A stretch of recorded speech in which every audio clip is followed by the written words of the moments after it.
Pada kesempatan kali ini, kita akan membahas sesuatu yang sangat penting, yaitu bagaimana kita menampilkan diri kita kepada orang lain. Seringkali ada kebiasaan-kebiasaan yang bisa membuat kita terlihat kurang pintar atau bahkan tidak profesional tanpa kita sadari. Nah, untuk itu saya akan membagikan 5 hal yang wajib kita hindari agar kita tidak terlihat bodoh di mata orang lain. Jadi, jika kamu ingin meningkatkan komunikasi dan ingin terlihat lebih pintar dan cakap, pastikan untuk menonton video ini sampai akhir.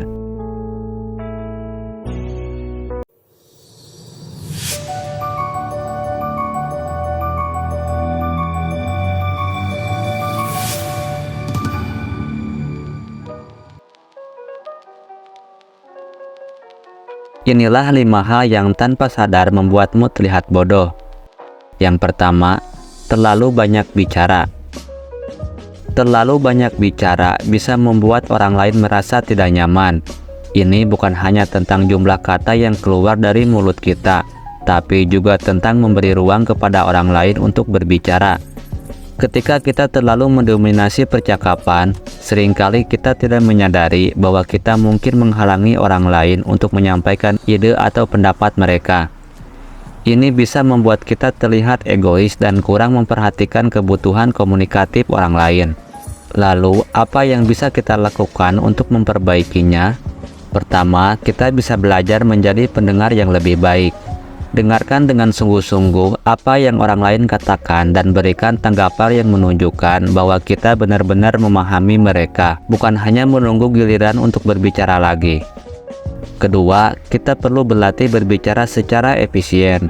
Gunakan kata-kata yang tepat dan singkat untuk menyampaikan pesan tanpa perlu berpanjang lebar. Dengan begitu, kita akan terlihat lebih pintar, dihargai, dan dihormati dalam setiap interaksi. Jadi, mari kita mulai memperbaiki cara kita berkomunikasi dari sekarang. Yang kedua, terlalu banyak bertanya. Sebagai individu yang ingin belajar dan memahami hal-hal dengan lebih baik, kita seringkali mengandalkan pertanyaan sebagai kunci untuk mendapatkan pengetahuan baru. Namun, ketika kita terlalu sering bertanya tentang hal-hal yang sebenarnya bisa kita cari tahu sendiri, hal ini dapat memberikan kesan bahwa kita kurang mandiri atau kurang mempersiapkan diri. Contohnya, dalam konteks pertemuan kerja, jika kita terus-menerus bertanya tentang hal-hal dasar yang seharusnya sudah kita ketahui atau dapat dengan mudah ditemukan di materi pertemuan, hal ini dapat membuat kita terlihat tidak profesional. Begitu pula dalam situasi sosial, bertanya tanpa henti bisa membuat orang lain merasa seperti sedang diinterogasi, yang tentunya bukan kesan yang ingin kita berikan. Apa yang bisa kita lakukan untuk menghindari hal ini? Pertama, sebelum bertanya, luangkan waktu untuk mencari jawaban sendiri.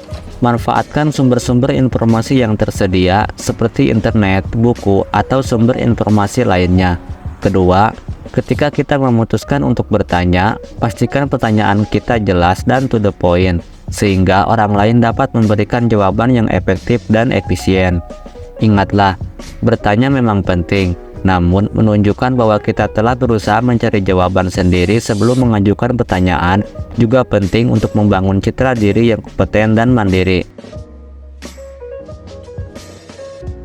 Yang ketiga, tidak melihat mata lawan bicara.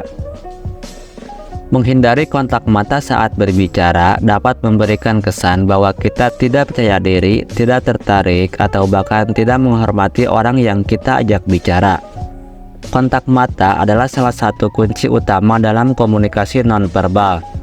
Saat kita memandang mata seseorang saat berbicara, ini menunjukkan bahwa kita terlibat secara penuh dan menghargai percakapan tersebut.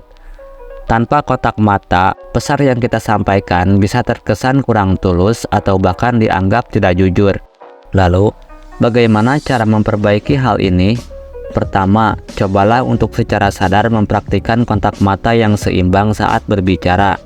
Ini tidak berarti menatap tanpa berkedip, tetapi lebih kepada memelihara pandangan yang nyaman dan alami. Bila perlu, latihlah dengan teman atau keluarga atau bahkan di depan cermin. Ingatlah, kontak mata bukan hanya tentang melihat orang lain di mata, tetapi juga tentang menghubungkan diri kita dengan mereka secara emosional dan intelektual. Dengan memperbaiki cara kita menggunakan kontak mata, kita tidak hanya meningkatkan kemampuan komunikasi kita, tetapi juga memperkuat hubungan interpersonal kita. Yang keempat, mendukung semua pendapat orang lain. Meskipun penting untuk bersikap sopan dan mendukung dalam sebuah diskusi, jika kita selalu setuju dengan setiap pendapat yang diutarakan, kita bisa terlihat tidak memiliki pendirian sendiri. Ini bisa membuat kesan bahwa kita tidak memiliki pemikiran kritis atau hanya mencoba menyenangkan orang lain tanpa mempertimbangkan apa yang benar-benar kita percayai. Mengapa hal ini bisa terjadi? Kadang-kadang kita mungkin merasa takut untuk menyuarakan pendapat yang berbeda karena kita tidak ingin menimbulkan konflik atau merasa tidak nyaman dengan perbedaan pendapat. Namun, jika kita selalu mengikuti arus, kita bisa kehilangan kesempatan untuk memberikan kontribusi yang berarti dan menunjukkan kepemimpinan intelektual kita. Lalu, bagaimana cara mengatasinya? Pertama, mulailah dengan membangun kepercayaan diri untuk berbicara berdasarkan apa yang kamu percayai. Latih diri untuk mengevaluasi situasi dan memutuskan kapan harus setuju dan kapan harus menyertakan pendapat berbeda dengan cara yang konstruktif. Yang kedua, berlatihlah menyampaikan pendapatmu dengan jelas dan dengan alasan yang logis, sambil tetap menghargai pandangan orang lain. Dengan demikian, kamu tidak hanya akan terlihat lebih pintar dan berwibawa, tapi juga akan lebih dihormati karena keberanianmu untuk berpikir secara independen dan berbicara atas nama apa yang kamu anggap benar. Yang kelima, menggunakan bahasa yang tidak sopan. Memilih kata-kata yang kasar atau mengeluarkan pertanyaan yang menyinggung bisa langsung merusak citra kita. Tidak peduli seberapa pintar atau terinformasinya kita, berbicara dengan cara yang tidak sopan tidak hanya membuat kita terlihat bodoh, tapi juga tidak profesional dan sulit untuk didekati. Mengapa ini penting? Bahasa yang kita gunakan mencerminkan diri kita dan nilai-nilai kita. Ketika kita memilih untuk menggunakan kata-kata yang tidak sopan atau agresif, ini menunjukkan kurangnya kontrol diri dan penghargaan terhadap orang lain. Hal ini dapat dengan cepat menghilangkan respek yang orang lain miliki terhadap kita. Bagaimana cara mengatasinya? Pertama, mulailah dengan menjadi lebih sadar tentang kata-kata yang kamu pilih saat berkomunikasi. Praktikkan kesopanan dan pertimbangan dampak kata-kata kamu sebelum mengucapkannya. Latih diri untuk merespon dengan tenang, meskipun dalam situasi yang menantang atau ketika kamu merasa diprovokasi. Ingat, menggunakan bahasa yang baik dan sopan bukan hanya tentang menghindari kata-kata kasar. Ini juga tentang mengkomunikasikan pikiran kita dengan jelas, hormat, dan efektif. Dengan menjaga keprofesionalan dalam semua situasi, kamu akan dipandang sebagai seseorang yang cerdas dan matang.